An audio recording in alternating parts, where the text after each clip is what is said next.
Please get ready for a dictation of exercise number 21 from legal material. 5 seconds. Start. From the perusal of the records, the court is of the view that from the beginning, delinquents had not been cooperating in the disciplinary proceedings and had been raising frivolous objections regarding the constitution of the disciplinary committee, possibly with a view to make out a ground subsequently to challenge the decision taken against them. A perusal of the letter dated 24/8/2009 and the subsequent letter dated 25/8/2009, annexed as Annexure 4 to the supplementary counter affidavit, reveals that all along the delinquents had been raising objections as to the entitlement of the governing body to manage the college in question vis-a-vis some other body which according to them was the rightful authority to run and manage the college. The said letters leave no doubt that the delinquents had some vested interest with such other body which was also claiming management of the college.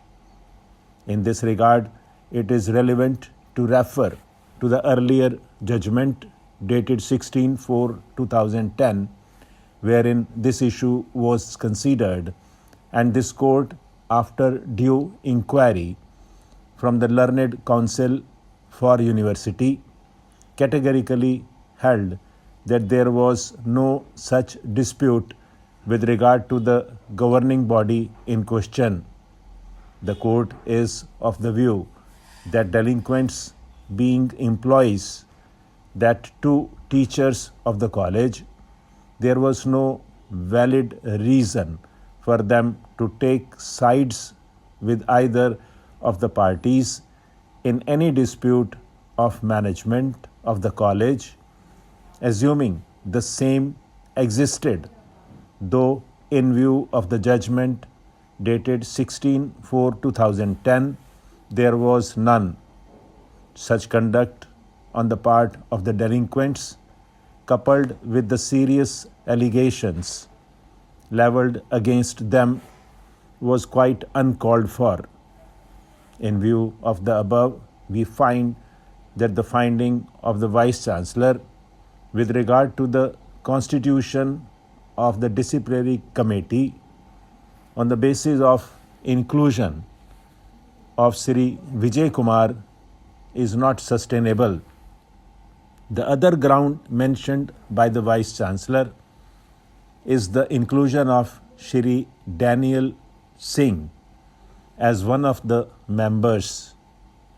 This ground on the face of it is not acceptable for the reason that on 1/9/2009 itself, Sri Daniel Singh was substituted by another member, Sri Balwant Singh. Moreover, the alleged mental health of Sri Daniel Singh had not been proved, and he had rescued himself from the proceedings not on the ground of mental health but on the ground of physical ailment relating to his back injury. In any case, after 1/9/2009, he was not a party to the proceedings, but the Vice Chancellor failed to notice this fact. The other reason given by the Vice Chancellor, that there was denial of opportunity, as 2 weeks' time requested by the delinquents for submitting the reply to the letter dated 11/10/2009 was not granted, is concerned, the same is also misconceived.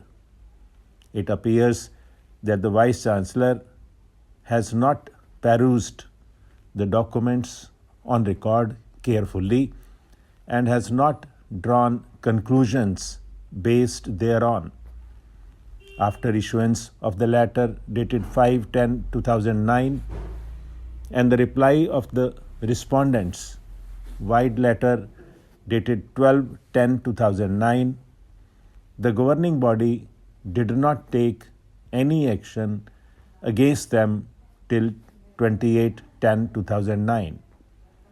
We are of the view that ample opportunity was given to the respondents to defend themselves and file a reply in response to the letter dated 12/10/2009, but no reply was filed by them.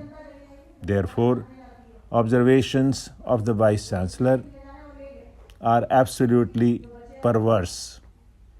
In view of the above discussion, we are of the view that so far as the first question framed by us is concerned, the Vice Chancellor has not exceeded his powers on the issue relating to the validity of the Constitution, of the disciplinary committee, and other related issues are concerned, as they were germane to the satisfaction required to be recorded regarding the procedure prescribed having been followed or not. He, however, appears to have clearly exceeded his jurisdiction in the manner in which he exercised his power, as he virtually acted like a trial court or an appellate authority. The Vice Chancellor has failed to appreciate the distinction between Section 35(2) and its proviso, forgetting that the legislature, by virtue of the proviso to Section 35(2), intended to confer a very limited role for the Vice Chancellor to perform, a role much more limited than the one contemplated. Stop.